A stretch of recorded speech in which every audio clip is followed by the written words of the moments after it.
All right, let's dive right in. We're talking about how artificial intelligence is, well, quietly taking over the entire fashion industry. And this isn't some far off, futuristic idea anymore. It's here.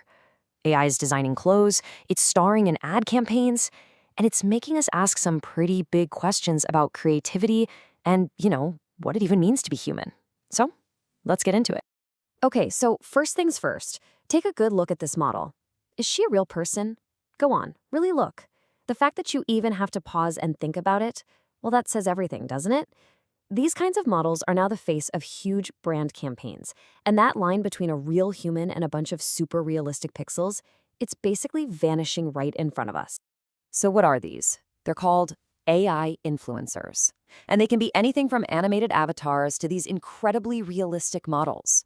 You might have heard of Shudu Graham, she's known as the world's first digital supermodel, or maybe Lil Miquela, who's landed deals with huge names like Prada and Calvin Klein. And get this, they have millions of followers, completely made up backstories, but very, very real paychecks coming in from all these brands. Okay, so you have to wonder, right? Why would a brand pick a computer program over a living, breathing person?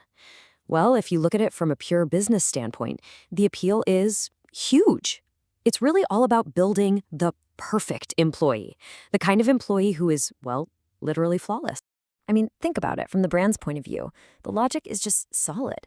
First off, you get total control. No scandals, no going off script, none of that messy human stuff.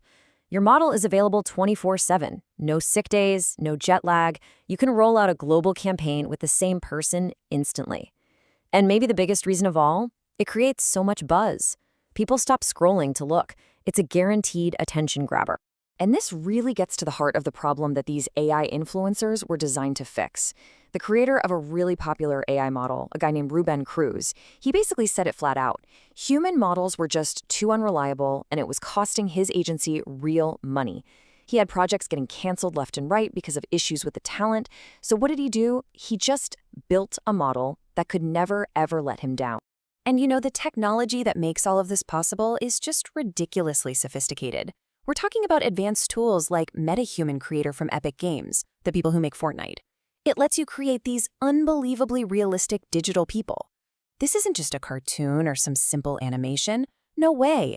This is a whole new level of creating digital characters.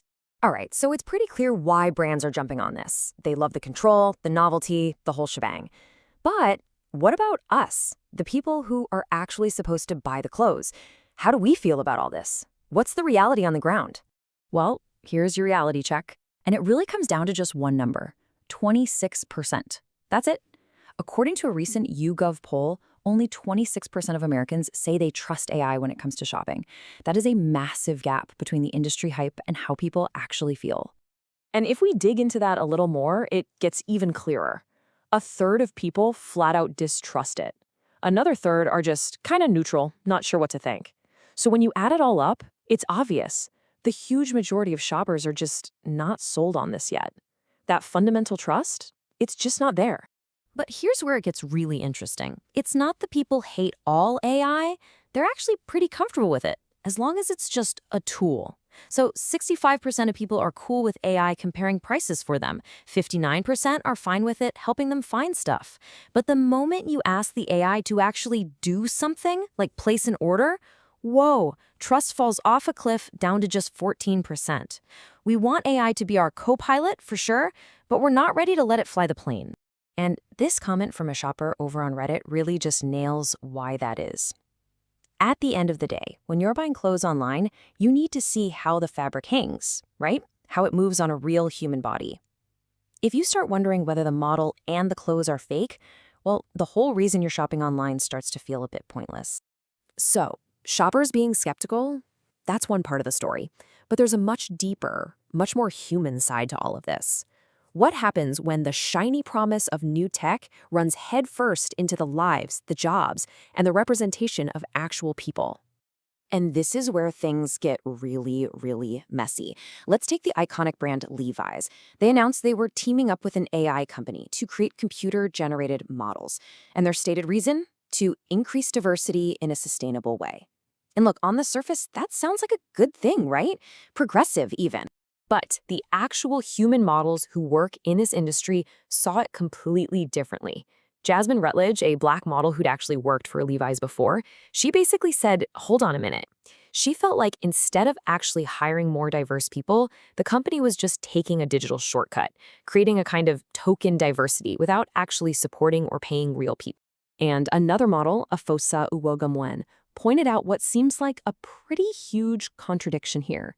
He said, if you're really talking about diversity, how does that work if you're not hiring the diverse people who are out there ready and willing to do the job? The whole argument just starts to feel a little strange. Well, after a whole lot of backlash, Levi's had to walk that back a bit. They put out a statement saying that, no, this pilot program isn't a substitute for taking real action on diversity, but the damage was kind of done. The whole controversy really exposed a huge, huge problem with this tech. You run the risk of just digitally deleting real humans right out of the conversation about diversity. So you see, this whole debate, it's not just about online shopping or whether models are going to lose their jobs. It's about something way bigger. It's about our very perception of what's real, our connection to one another, and what it would actually feel like to live in a future that's constantly filtered through AI. And, nobody has explored this idea better than the fashion house Balenciaga. They did the show called Clones for their spring 2022 collection, and honestly, it was less of a fashion show and more of a really deep piece of art about our digital lives. It was all about asking, okay, what's real anymore? What's the difference between fact and fiction, or a fake and a deep fake? Every single part of the show was designed to feel unsettling. They took one model, just one, and digitally cloned her face onto every single body walking the runway. The audience, totally fake, all CGI. And even crazier, most of these fake audience members weren't even looking at the show. They were watching it through the cameras on their fake phones. And the soundtrack was this cold, robotic AI voice singing La Vie en Rose. The whole thing just gave you this deep, weird feeling of being totally disconnected.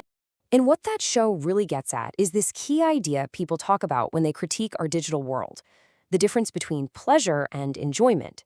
See, pleasure is passive. It's that quick, easy hit you get from just scrolling and consuming stuff. But enjoyment is active. It's that deeper satisfaction you get from actually doing something, putting in effort, being really focused. And the world Balenciaga showed us, it was all about that empty, passive pleasure. And that cold, empty world, it connects right back to our own lives. As one TikTok creator put it so well, our online lives are often these perfected, frictionless versions of reality. We're losing our ability to deal with things like rejection, because real friendship, real connection, that takes vulnerability. And you just don't get that from liking and swiping. That world from the Balenciaga show, it's not some far-off sci-fi future.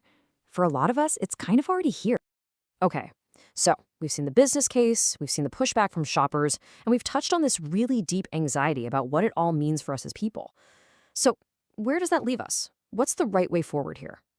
What's become really clear is that AI in fashion is like a coin with two very, very different sides. On one side, it can be an incredible tool for good. I mean, people are using AI with satellite images to monitor organic cotton fields from space to stop fraud and help sustainability. That's amazing. But on the other side of that coin, you have this clear and present threat to people's jobs, to our grasp on reality, and to the way we connect with each other. And in the end, this whole conversation is so much bigger than just fashion. It's really about what kind of world we want to create with these incredibly powerful tools we're building. This quote from Tarek Çekçek just puts the whole challenge perfectly. How do we develop technologies that actually help us, that meet our human needs, without wrecking the very systems, both in nature and in our society, that keep us going? The question isn't, can we do this anymore? We know we can. The real question is, how should we do this?